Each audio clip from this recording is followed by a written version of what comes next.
কিভাবে আমি আমার 90% ক্লায়েন্টকে রিটার্ন কাস্টমার হিসেবে বানাতে পেরেছি। যদি আপনি ইন্ডাস্ট্রিতে নতুন হয়ে থাকেন তাহলে কিন্তু নতুন ক্লায়েন্ট আপনার জন্য যথেষ্ট হবে না। নতুন ক্লায়েন্ট দিয়ে আপনি ইন্ডাস্ট্রিতে বেশি দিন সাস্টেন করতে পারবেন না। সো এর জন্য সব থেকে সহজ ওয়ে হচ্ছে আপনার ক্লায়েন্টকে রিটার্ন কাস্টমার বানানো, যাতে করে তারা আপনার থেকে বারবার তাদের সাপোর্টগুলো নিয়ে থাকে। এই ক্ষেত্রে আমি 5টা জিনিস মেনটেন করেছি অলওয়েজ।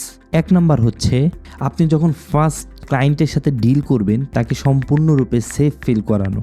প্রতিটা ক্লায়েন্ট যখন আপনাকে সে কাজ দিবে তখন আপনার কাজ নিয়ে সে কিন্তু উদ্বিগ্ন থাকতে পারে। সো ফার্স্ট মিটিংয়ে তার সাথে এমনভাবে কমিউনিকেট করা, তার প্রজেক্ট সম্পর্কে এমনভাবে আইডিয়া দেওয়া, বা তার যদি কোনো প্রবলেম থাকে প্রজেক্টে তার সলিউশন এমনভাবে তার সামনে উপস্থাপন করা যাতে করে সে কনফিডেন্স পায় আপনাকে প্রজেক্টটি দিতে, এবং প্রজেক্টটি আপনার হাতে হ্যান্ড ওভার করার পরে ওই বিষয় নিয়ে নেগেটিভ থিঙ্কিং না করে, এবং সে প্রজেক্টটি দেওয়ার পরে যাতে করে সম্পূর্ণভাবে রিল্যাক্স থাকতে পারে।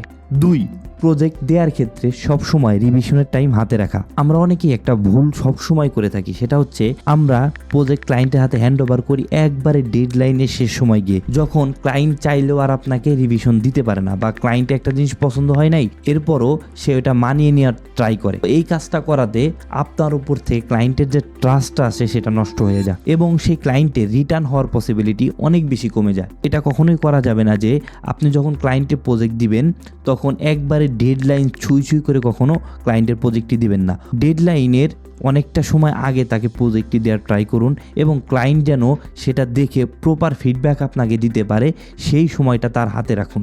3, ক্লায়েন্টের চাহিদা অনুযায়ী সেই কাজটি ডেলিভার করুন। দেখুন, আমরা ইন্ডাস্ট্রিতে যারা অনেকেই কাজ করি অনেকে একটা ভুল করে থাকি, সেটা হচ্ছে ক্লায়েন্ট যখন তার রিভিশনগুলো দেয় তখন আমরা তাকে পাল্টা বোঝানোর চেষ্টা করি এইটা ঠিক, ওইটা ঠিক, ওইটা ঠিক। আমি বলবো না যে এটা সবসময় ভুল, বাট আপনি যখন শুরুতেই ক্লায়েন্টের সাথে মিটিং করবেন বা প্রজেক্ট নিয়ে প্রপার কথাবার্তা বলবেন তখন ট্রাই করুন ক্লায়েন্টের নিডটা পরিপূর্ণভাবে বুঝে নেয়। সো ক্লায়েন্টের সাথে যখন শুরুতেই ডিল করবেন তখন ক্লায়েন্টের নিডটা প্রপার ওয়েতে বোঝার ট্রাই করুন, এবং তাকে সেই সেম জিনিসটাই ডেলিভারি করুন যেটা ক্লায়েন্ট চায়। 4, পেমেন্ট নিয়ে সম্পূর্ণরূপে সচ্ছলতা বজায় রাখা। আমরা অনেকেই ভুলটা করি যে ক্লায়েন্ট যখন পেমেন্ট নিয়ে কথা বলে আমরা বলি যে ভাই আপনি যেটা দেন সেটাই ঠিক আছে, আমি এখানে আর এত বেশি কথা বলবো না, বাট এটা সম্পূর্ণভাবে রং।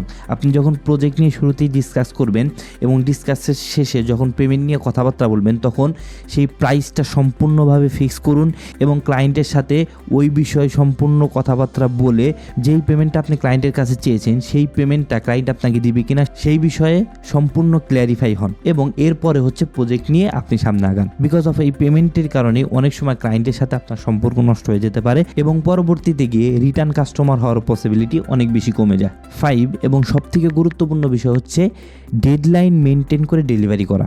কারণ হচ্ছে এই ডেডলাইন মেনটেন করা সবথেকে বেশি প্রফেশনালিজমের লক্ষণ। মনে করেন ক্লায়েন্টের আজকে বিকেলে প্রজেক্টটা লাগবে, বাট আপনি সেটা লেট করে পরের দিন বিকেলে তাকে ডেলিভারি করলেন।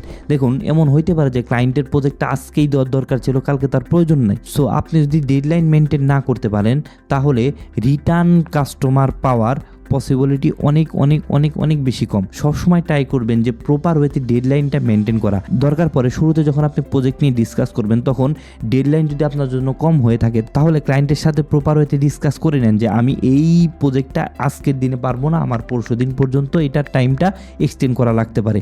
সো তাকে এই বিষয়ে আগে আইডিয়া দিয়ে নেন যে আমার এই সময়ের মধ্যে এই প্রজেক্টটা নামানো সম্ভব না। ডেডলাইনটা মেনটেন করা খুবই খুবই খুবই জরুরি। 5টা পয়েন্ট যদি আপনি প্রপার মেনটেন করতে পারেন তাহলে আশা করি যে আপনারও 90 বা 100% ক্লায়েন্টই রিটার্ন কাস্টমার হবে। দেখা হবে পরের ভিডিওতে।